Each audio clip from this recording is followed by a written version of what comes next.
Welcome back to my channel, sports fans. Okay, let's get into this one right here. What do you mean?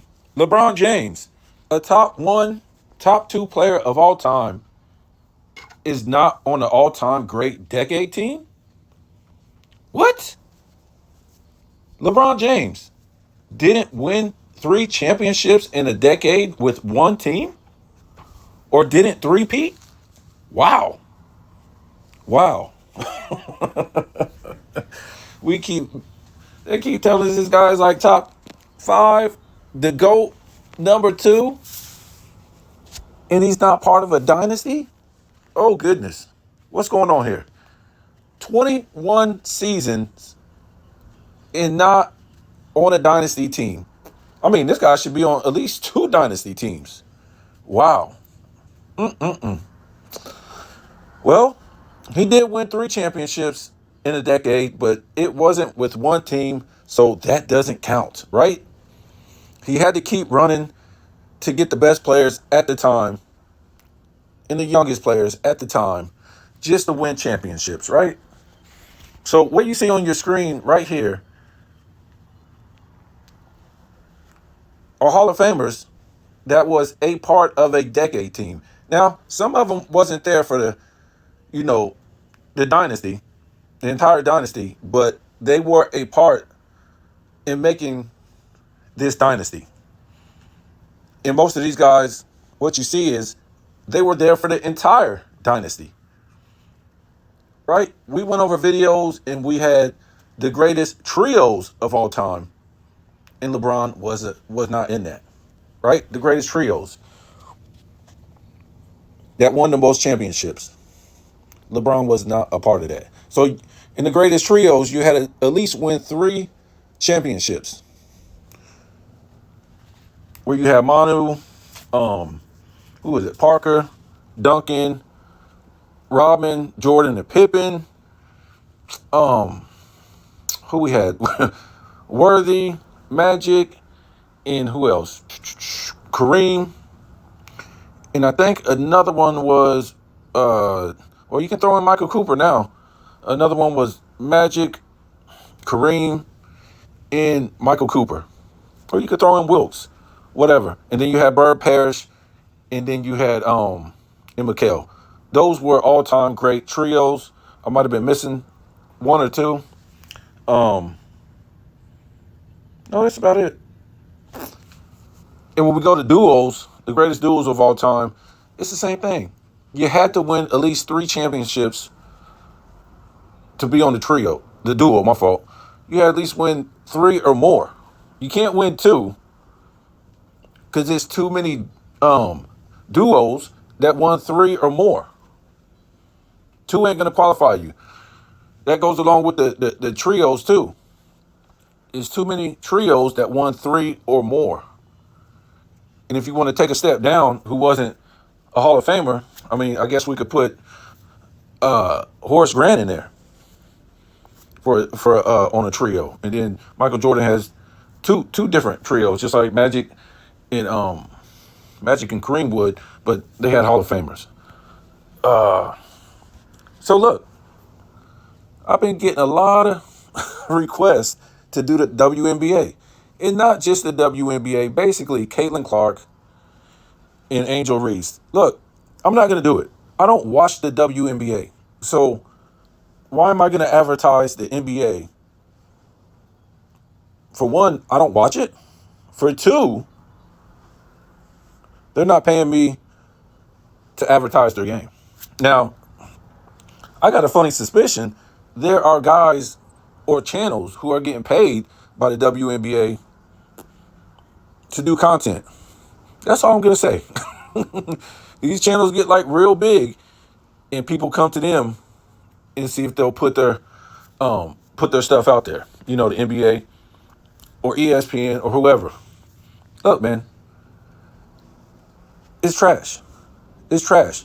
Give me something to work with first. They haven't won anything. Caitlin Clark, I think Angel Reese, she won the championship in college. So at least she won a championship. Caitlin Clark ain't won nothing. She lost back-to-back college championships. They didn't bring her on the women's Olympic team. and she hasn't won a championship in the WNBA. What is she getting all this hype and praise for? What is she, another stat accumulator like LeBron James? They gave LeBron all this hype before he won anything. And nothing's wrong with that. A lot of guys get a lot of hype before they win anything. But I'm just saying, for somebody to come in and save the WNBA, who didn't do nothing, that's what gets me the most. You lost back-to-back college championships. While you were getting hyped up as the greatest college player of all time, you lost. When she starts taking over the WNBA and start winning championships, then we can start talking. Other than that, it's all hype. That's all it is. And they're using race now to sell the WNBA instead of greatness. We didn't do that before. Well, I'm not going to say we, but the WNBA did not play the race card to sell the league before. And that's what they're trying to do now because sports has become, it's ridiculous. Look how the NBA is selling itself. Not based on its on-court play, based on basically drama in a soap opera. And it's not working.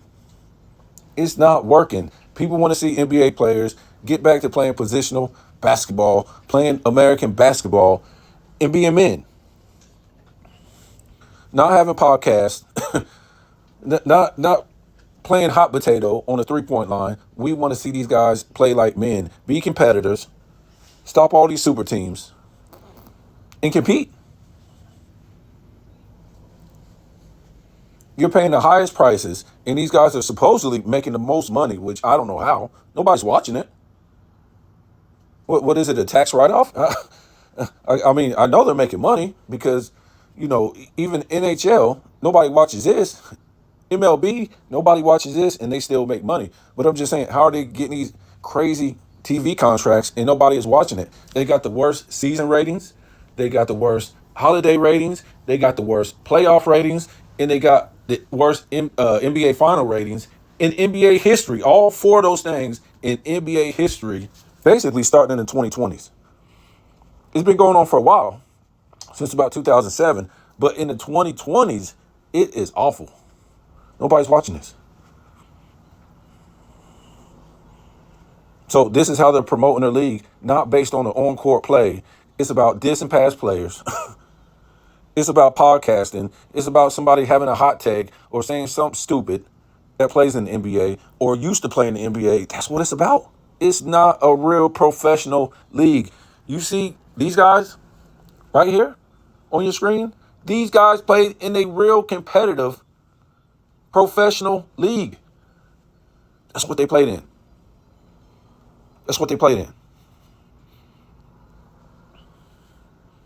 They didn't let international players come over and take over the game. Oh, man, we can't beat them. Let's join them. You can't beat them because you can't shoot. You have no positional skills. That's what American players don't have anymore. So they didn't want to play their brand of basketball because their American brand of basketball was always playing like a man.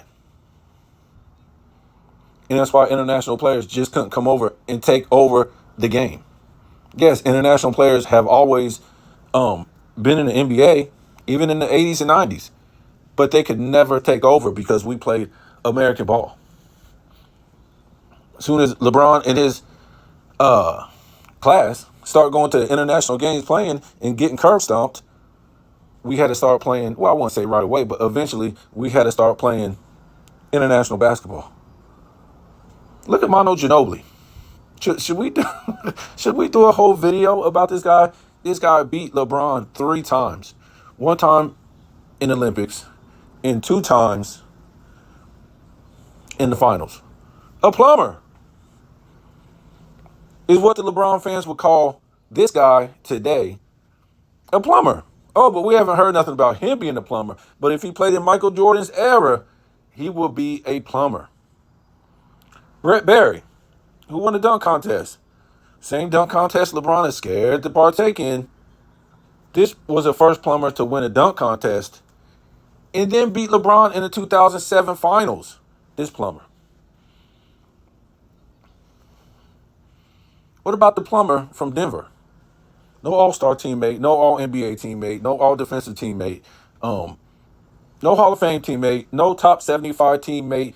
Beat LeBron and AD, two top 75 players, in back-to-back seasons, a sweep and a gentleman's sweep in back-to-back seasons.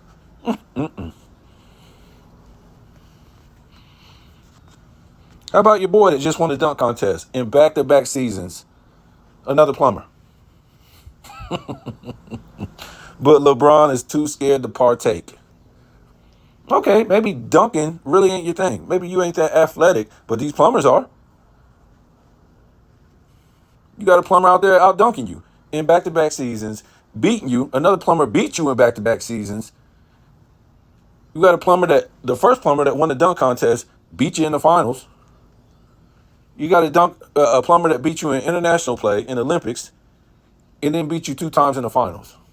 I mean, oh, let's don't forget about the Grease plumbers that beat LeBron in 2006 in the FIBA. Oh, LeBron averaged like 20. It was something crazy. One that year he averaged like 30 points per game. Something like that, 27 to 30 points. It was your usual, 27, 7, and 7. A team full of plumbers. Not one melanated person on Greece's team. Not one melanated guy that played for Argentina with Ginobili. And God, could you imagine the stories these guys, these international players, is telling their children and their grandchildren, and the Dirk Nowinskis, the JJ Barreras, all these other plumbers I just mentioned, dominating LeBron James, the so-called the so-called GOAT, the so-called first and second best player of all time. Wow, a 4-6 loser with only 2 statistical titles. Hey, Curry has 4 championships and 4 statistical titles, right? 2 scoring titles and 2 steals titles. So, I mean, yeah, he don't have any defensive teams, but the man plays some defense when you have 2 steals titles. Most of LeBron's all defensive teams just came because of his position. At small forward, who was he going against? Kevin Durant? Carmelo Anthony? Who's the small forwards that he was going against to get those all defensive teams? Nobody. So they just put him on there. Never had 100 blocks in the season. Never had 200 steals in the season. And this guy gets on the defensive team 6 times? Michael Jordan had 100 blocks and 200 steals in the same season. What was that, in 87? And couldn't even get on the defensive team. That's as a guard. Yet LeBron James never even had 100 blocks or 200 steals in a season at 6'9", 250 pounds. Even if you say, oh man, that man ain't no guard, man, he ain't gonna get 200 steals. I mean, Hakeem did. But even if you take the steals away, how does this guy never even have 100 blocks in the season? Let alone 2. We can't even say this guy is a good defender at 6'9" and never had 200 blocks 100 blocks in the season. Scottie Pippen had that. He's 6'7". He had 100 blocks.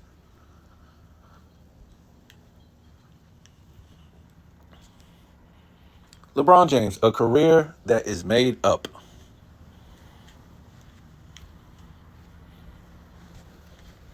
It's made up. Michael Jordan is the only one on here that had 2 three-peats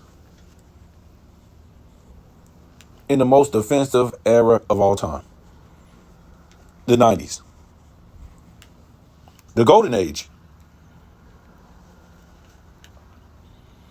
One of the hardest things to ever do is to retire and come back and win a championship, let alone 2 and 3. You're coming back to play with the greatest basketball players in the world. You ain't coming back to play with international plumbers or a spread out floor or a no-touch era. Low management, barrel to the basket with a straight arm to somebody's neck, stomach, forehead. That ain't going to cut it. Not in the 90s. Am I saying they were playing Pistons defense? No, they weren't playing Pistons defense, but they were going to give you a tough foul if you come to the hole. Or you would have to maneuver and take some crazy shot to get it off.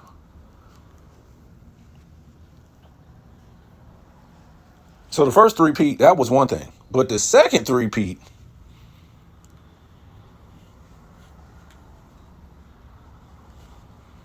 and in both three-peats, Scottie Pippen didn't even make an all-star team. 91 and 98, which is those two, 91 and 98, those are the hardest championships to win. The first one and the last one. The first one was definitely the hardest. You're going against the Pistons doing what? They're going for a dynasty. They're looking to be on this image right here. And I can tell you what, if they would have won that three-peat, if they would have three-peated, no doubt, Bill Laimbeer would have been on that, a Hall of Famer. Mark Aguirre, I don't know why he ain't. The man averaged 20 points per game for his career and probably would have averaged about 25 if he didn't go to the Pistons. Yeah, those two would have been in the Hall of Fame, for sure. But instead, Michael Jordan broke up that three-peat dynasty from happening. And what was he rewarded with? The Lakers going for a dynasty in the 91 finals. That would have been 3 championships in 5 years. That's a dynasty, folks. Not to mention, Scottie Pippen didn't make the All-Star team that year. Not to mention having to go through the Knicks in Philly, which was playing another Hall of Famer. So 7 Hall of Famers just to win your first championship.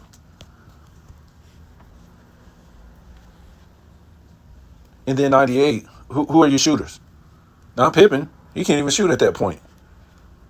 He was hurt the whole damn season. Who gonna shoot for you, Rodman? That's what the LeBron fans say. Oh, you had Rodman. Rodman was not the same defensive player in 98 that he was in 96, 97, 95, 94. Tony Kukoc, he'll give you a couple buckets. He ain't going to give you 20 a game. You'd be lucky if he gave you about 12 a game by then. Remember, Tony, nobody wanted Tony after 98. Tony fell off the map. I ain't going to say he stopped playing, but he never made an all-star team. That's why I didn't put him on this graphic. Tony Kukoc is not an NBA Hall of Famer. That's what you don't get that. Not an NBA Hall of Famer.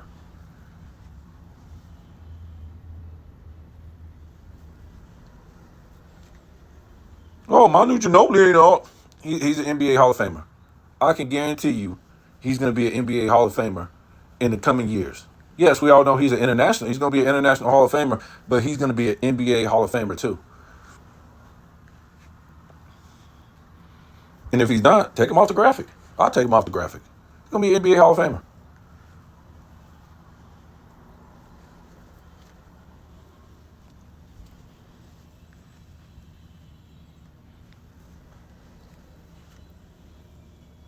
Man, why you put Kevin Durant on here?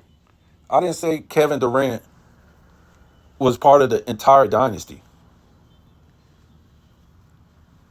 But he played a role in 2 of the championships, which made it a dynasty.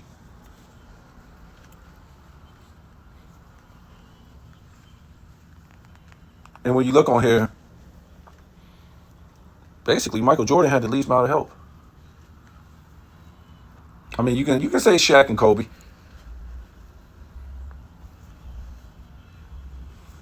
I think this is 2002. That's Rich. Oh, Mitch Richmond. Somebody told him, "Oh man, you can't put him on there, man. He was washed up." I was like, "So why they go get him?" I was looking when I was doing this right here, and you just go back and you look at all these people that was on the Spurs team that was getting these rings. That you thought, man, I didn't know this guy got a ring. Guys that played on sucky teams and guys that played for a long time, and they finally got a ring, kind of like Mitch Richmond.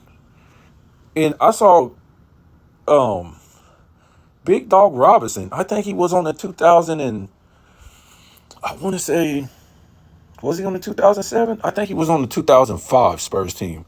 I didn't, I didn't know he got a ring. I didn't know this guy got a ring.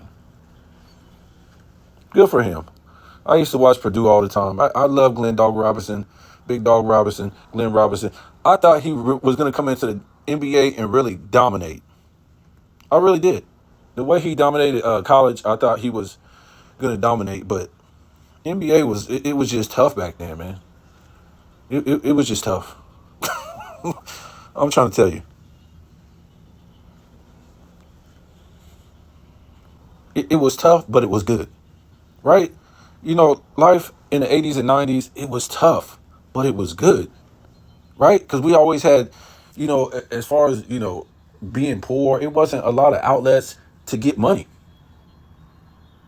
They were cheap, um, but the hourly rate, it was nothing. So it was tough. You didn't have all these loans and credit and all this stuff that people give you this money now. Like I said, you didn't have a lot of different avenues to make money. Everything was tough back then in the 80s and 90s. And it was just much easier to be poor. But even though it was tough, it was more fun.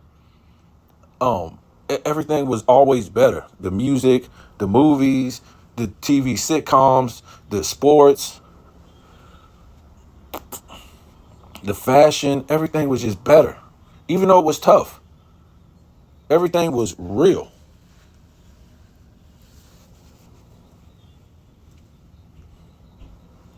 It's not like that no more. Everything it just seems to be like fake. And they didn't continue to replace real with real. When we was growing up, you always looked, if it was the 90s, you was like, well, you was peeking into, well, damn, this happened in the 80s. And you're like, man, this stuff was good. This music and movies and sitcoms and sports, man, that's pretty good. And then, if you was in the 80s, you look in the 70s, and man, that music, the movies and the everything, yes, they didn't have the technology back then, but everything was still good. It was still evolving. You could see stuff from the 50s, you know, music, movies, sitcoms, sports, it always got better every decade in every generation. And even though times were tough, everything just got better because the present decade carried on the greatness from the prior decade. And we just made things even better as a stepping stone. And what they did, we was like, man, we want to be better than them. And we're going to show it. We're going to continue the legacy. And like I said, by the time we got to about 2012, that legacy in the, carrying on the greatness of the past, it just stopped. They no longer wanted to do it. The talent just wasn't there anymore.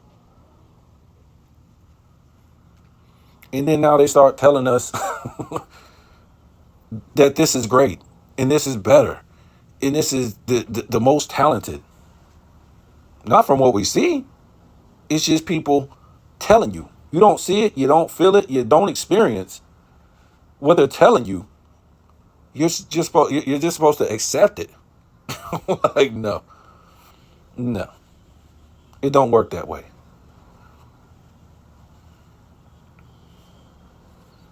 It don't work that way. Men back then were men. Children back then were children. Women back then were children.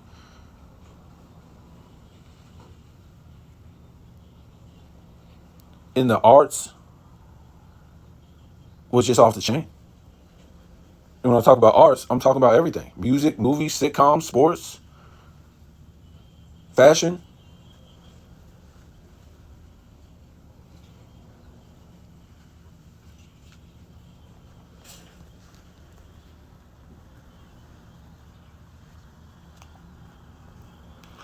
I guess because it ain't tough no more. I know we got inflation and bills are high, but what I'm trying to say is it's not as tough as it used to be.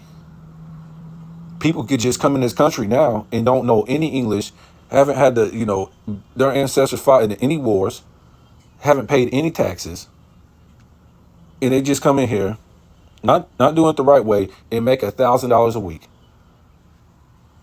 You know how impossible that was back in the 80s and 90s? And that's how I know it ain't hard no more in this country. And that's why um, everything, as far as pop culture, is no good.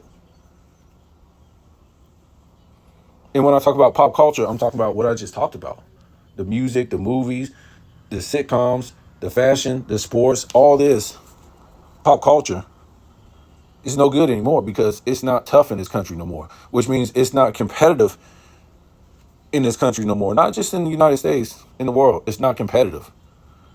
Everything has to be easy now. There's no more toughness among women, among men, even among children. They're not raised to be tough. They're raised to, oh, leave them alone.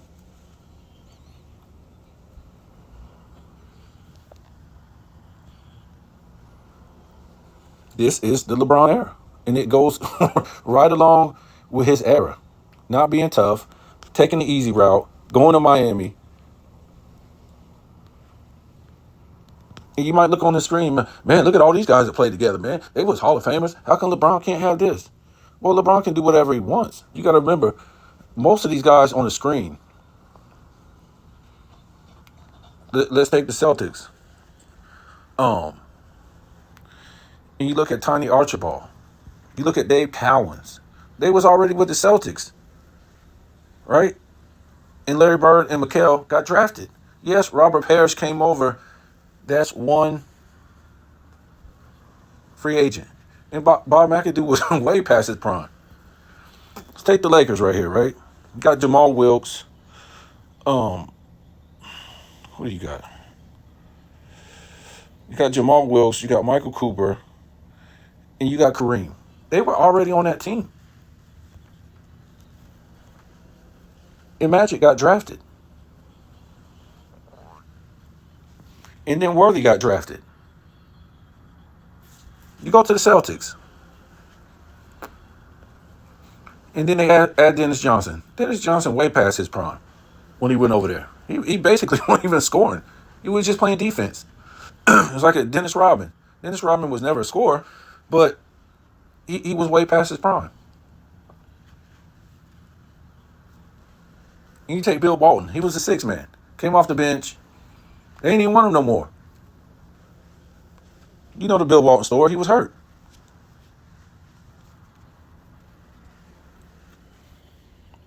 Okay. So you look at Mitch Richmond. Way past his prime when he went over there to the Lakers. Um, we, we even got to talk about the Spurs. All these guys were drafted.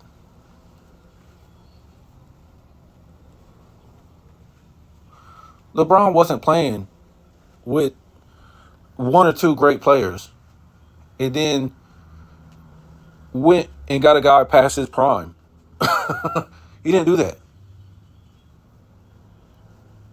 He went and played with dudes in their prime and were top 5 to top 10 players at a time. It will be